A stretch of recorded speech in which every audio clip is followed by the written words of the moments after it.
Hello అండి. Hello అండి. విజ్ఞాన్ గారు, ఇప్పుడు సినిమాలన్నీ కూడా వాటి ప్యాటర్న్ మార్చుకున్నాయని అనుకోవచ్చు. అంటే కథల ఎంపిక కావచ్చు, అయితే కథలు కావచ్చు, అలా డిఫరెంట్గా వస్తున్నాయి. అండ్ మనం రెండు తెలుగు రాష్ట్రాలలోనూ ఎలక్షన్స్ ఉన్నాయి. సో ఇప్పుడు మీరు చూస్తూ ఉంటే ఒక జానర్లో పొలిటికల్ బ్యాక్డ్రాప్తో ఉండే కథలు కూడా వస్తూ ఉంటాయి. ఇప్పుడు RC-15 అని ఒకటి రిలీజ్ అయింది, మనం చూసాం కదా. అదైతే చాలా బాగుంది, రైట్. ఒక నిజంగానే గేమ్లో నుంచి చుట్టూరు అసెంబ్లీలో నలుగురు ఉన్నట్టు, ఒక్క రాజు దెబ్బకి వీళ్ళందరూ పడిపోయినట్టు చాలా బాగా చూపించారు 1.5 మినిట్లో. సో రామ్ చరణ్ గారికి సంబంధించి జనసేనను దృష్టిలో పెట్టుకుని ఈయన ఈ సినిమా చేయడం జరిగింది అంటూ కూడా అప్డేట్ ఉంది. దాని కథ ఆ సినిమా పేరు కూడా గేమ్ చేంజర్ అంటూ. ఏం చెప్తారు ఫస్ట్ ఆఫ్ ఆల్? సేమ్ ఇప్పుడు పొలిటికల్ బ్యాక్డ్రాప్తో సినిమా అంటే శంకర్వి 2 సినిమాలు కూడా పొలిటికల్ బ్యాక్డ్రాప్, భారీ budget. RC-15 the game changer అన్నాడు. ఆ లోగో గురించి నేను డీకోడ్ చేసి చెప్తా.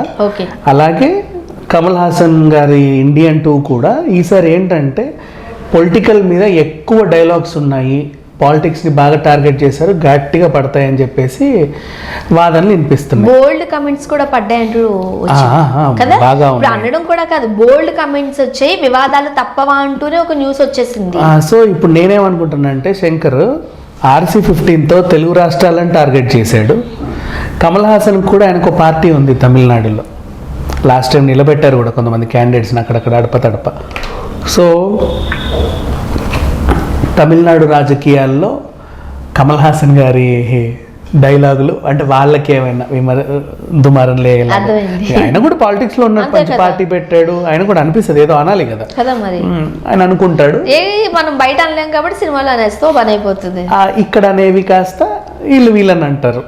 అండ్ ఈ అనేవి ఎలా తగిలినా కూడా సినిమా వీళ్ళది తెలుగులో తమిళ్లో ఆడాలి, వాళ్ళది తెలుగులో తమిళ్లో ఆడాలి. ఇప్పుడు అంతే తప్ప ఇప్పుడు ఆయన తమిళ ఆడియన్స్నే టార్గెట్ చేసేసి సినిమా తీస్తే, ఇప్పుడు ఫర్ ఎగ్జాంపుల్ మొన్న వీరసింహారెడ్డిలో ఒక డైలాగ్ ఉంది, పేరు మారితే మాత్రం మా చరిత్ర మారదని చెప్పేసి. అది ఇక్కడ వర్సిటీ పేరు మార్చారు కాబట్టి మనకి క్లిక్ అయింది. తమిళ వాళ్ళకి ఏం అర్థమైతే ఏం పేరు ఏం మార్చారు, అసలు వీడు ఏం మాట్లాడుతున్నాడు అనుకుంటారు.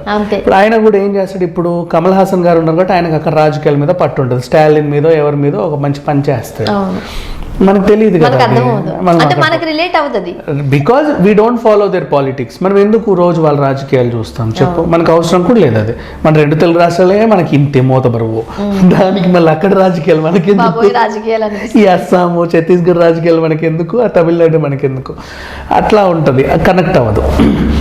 రెండోది రామ్ చరణ్ తేజతో పాటు వైసీపీకి జనసేనాని మైండ్లో పెట్టుకొని వైసీపీకి బాగా చురకలు అంటించవచ్చు అని చెప్పేసి ఒక వాదన అయితే ఉంది.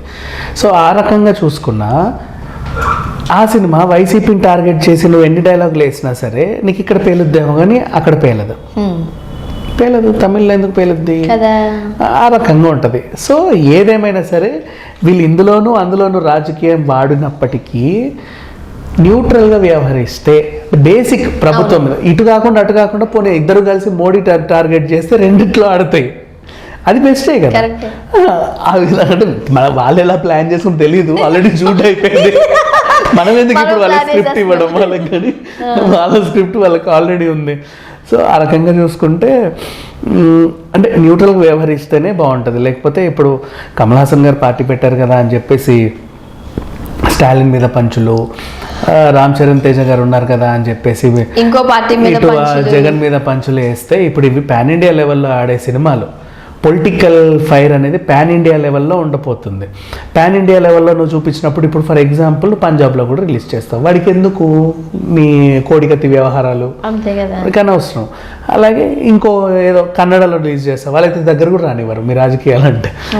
ఒక్కొక్కరు ఒక్కొక్క రకంగా ఉంటుంది, వాళ్ళు అర్థం కావు. సో న్యూట్రల్గా ఉంటే బాగుంటుంది. బేసిక్గా పాన్ ఇండియా సినిమా చేస్తున్నావు అంటే పుష్ప ఫర్ ఎగ్జాంపుల్, అది ఎక్కడైనా ఉండే గొడవే, అది నాని దసరా అదొక జీవితం.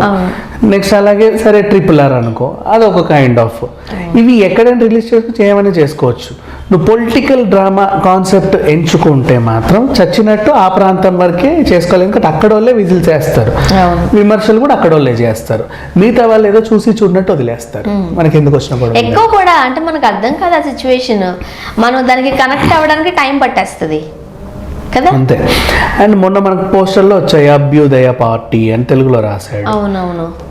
తమిళలో కూడా అర్థం అవ్వాలంటే తమిళ్లో కూడా రాయేసి మళ్ళీ రీషూట్ చేసి ఇంకేదో చేయాల్సి ఉంటుంది. అప్పుడు వాళ్ళు అక్కడక్కడ రిలీజ్ చేసుకుంటారు. దట్టు ఇలాంటివి వచ్చినప్పుడు కొంచెం బ్లర్ చేసేడాలు కూడా ఉంటాయి కదా, అవి కూడా జెండాలు, పార్టీ జెండాలు. ఇప్పుడు అసలు విషయానికి కోసం మనం గేమ్ చేంజర్ దీని టీజర్ కొంచెం ఆసక్తికరంగా ఉంది. టైటిల్ నాకైతే నచ్చింది, నాకు నచ్చిందిలే. అంటే వీళ్ళు పెట్టిన 500 కోట్లు దీని మీద కూడా 2-3 కోట్లు పెట్టి బాగానే తీసుంటారు అనేసి. 2-3 కోట్లు అయి ఉంటుందా ఏమో, అంటే లైక్ ఆ గ్రాఫిక్ అదంతా ఎవరితో చేయించుకున్నారు. ఫస్ట్ మనకి క్యాసినో కనిపిస్తుంది. క్యాసినో అనేది ఒక లక్, అంటే ఒక గేమ్ అది కూడా నిజమే. గేమ్ చేంజ్ అంటే అది వెంటనే మార్చేస్తుంది. దాన్ని ఎలా తీసుకుని ఇప్పుడు ఇది ఒక పొలిటికల్ గేమ్. దీంట్లో లక్ ఎవరిది గెలుపు ఎవరిది ఓటం అనే కాన్సెప్ట్ ఎంచుకున్నారు వాళ్ళు. పొలిటికల్ గేమ్ చేంజర్ గేమ్లో ఫస్ట్ వీళ్ళు ఎంచుకున్న గేమ్ క్యాసినో గేమ్, ఆ స్పిన్నింగ్ వీల్. దాంట్లో బాల్ వేస్తే అది టైంకి ఎక్కడ ఆగుతో ఎవరికి తెలియదు. ఏ నెంబర్ మీద పడితే లక్ మనకు వస్తుందా. ఓకేనా. ఎలక్షన్స్ కూడా అంతే, ప్రచారం అంతా చేస్తావు కనేసి ఓటింగ్ రౌండ్లో లాస్ట్ ఈవీఎంలో ఎవరికి వస్తుంది ఎవరు తెలియదు, చెప్పలేము ఎవరికి ఎన్ని ఓట్లు పడ్డాయి అనేది, అంటే వాళ్ళ అభిప్రాయాలు తప్ప. అలాంటి ఒక గేమ్లో ఒకడు కింగ్లా వెలిసాడు అని చెప్పేసి చెస్లో ఉన్న మన రాజు బొమ్మను తెప్పించాడు.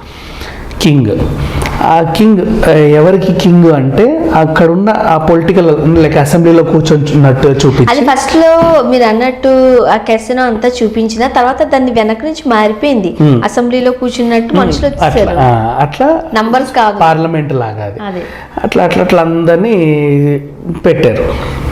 దీంట్లో ఈ కింగ్ అక్కడ ఒక గేమ్ చేంజర్ తెచ్చారు. వాడు అలా గుద్దగానే వాడికి ఓట్లు, అంటే వాడికి అందరు ఓట్లు గుద్దగానే ఆ సింబల్ కూడా వచ్చింది కదా, వీళ్ళందరూ ఎగిరిపడ్డారు. అట్లా ఈయన జనాల్లో కూడా ఒక ఇది బలమైన ఇది తెచ్చేసరికి జనాలందరూ మొత్తం కొన్ని కోట్ల మంది, అంటే ఇంతమంది రాజకీయ నాయకులు ఉండగా, ఇంతమంది పొలిటీషియన్స్ ఉండగా ఒక్కడు గేమ్ చేంజర్ అయ్యాడు. అదే నా కథ అని చెప్పకనే చెప్పారు. మరి అంత హైప్ ఇస్తే ఇప్పటి వరకు చాలా రాజకీయ నాయకులు మనం చూసాం, లీడర్లోనూ చూసాము, ఇప్పుడు అక్కడికే వస్తుందండి భరతను నేనులో చూసాము. జనరల్ గా ఇప్పుడు రామ్ చరణ్ అని అంటే ఒక టైప్ ఆఫ్ క్యారెక్టర్స్ లో మనం ఊహించుకుంటే మనకు నచ్చారు. మీరు ఒకటి అబ్జర్వ్ చేయండి, గుర్రం ఎక్కినప్పుడు కూడా రామ్ చరణ్ చాలా మందికి నచ్చలేదు, కానీ చెవిటుగా చేసినప్పుడు చాలా అందరికి నచ్చాడు. ఇది నిజం. అలాంటప్పుడు ఇప్పుడు అసెంబ్లీకి వెళ్ళి అంటే పొలిటీషియన్ గా నిన్న గెటప్ లో ఆ డ్రెస్సింగ్ లో ఎంతమందికి రీచ్ అవుతావా అనేది ఒక డౌటే. సీరియస్లీ రామ్ చరణ్ గారు ఎంతమందిని సాటిస్ఫై చేస్తారు అలా అనుకున్నా కూడా లీడర్గా అయితే అబ్బాయి బాగా సెట్ అయ్యాడు. దాంట్లో అసలు అవును లేదు, ఆల్రెడీ లీడర్గా అలవాటు పడ్డాం కాబట్టి నేనే రాజు నేనే మంత్రిలో కూడా మనం చూడగలిగాం. కరెక్టే. ఇకపోతే సైలెంట్ గా అన్ఎక్స్పెక్టెడ్ గా సీఎం అయి మహేష్ బాబు సంథింగ్ అంటే యుఎస్ రిటర్న్, అవును, ఒక ఎన్ఆర్ఐ సీఎం అయితే ఎలా ఉంటుంది అలాగే డిఫరెంట్ గా చూపించారు. దట్టు ఆ హైట్ కి ఆ పర్సనాలిటీకి సెట్ అయింది. రామ్ చరణ్ గారి హైట్ కి ఆ పర్సనాలిటీకి లుక్ వస్తే తప్ప మనం ఇంకా చెప్పాలి అంటే అమ్మరాజ్యంలో కడప బిడ్డలు లాంటి సినిమాలు ఆర్జీవీలా తీసినా కూడా అందులో కూడా జగన్ క్యారెక్టర్ సీఎం ఇట్లా కొంతమంది ఇచ్చినా కూడా జగన్ క్యారెక్టర్ని అమీర్ అనే అబ్బాయి చేశాడు, అతను అజ్మేర్ అబ్బాయి కూడా చాలా బాగా చేశాడు. సో ఇట్లా చూడండి పండుతాయి కొన్ని పండుతాయి. బట్ ఈయన రకాల పోస్టర్ చూస్తేనే ఎండుతాయి అన్నట్టు అనిపించింది. అంటే అనిపించలేదు బికాస్ బేసిక్ గెటప్ అవన్నీ చూస్తే ఏదో ఊర్లో ఒక సర్పంచ్ లాగా ఉన్నాడే తప్ప నాకైతే సీఎం లాగానో లేకపోతే పిఎం లాగానో కనబడలా. చూడాలి ఎట్లా ఏం చేయబోతున్నారు. Thank you so much.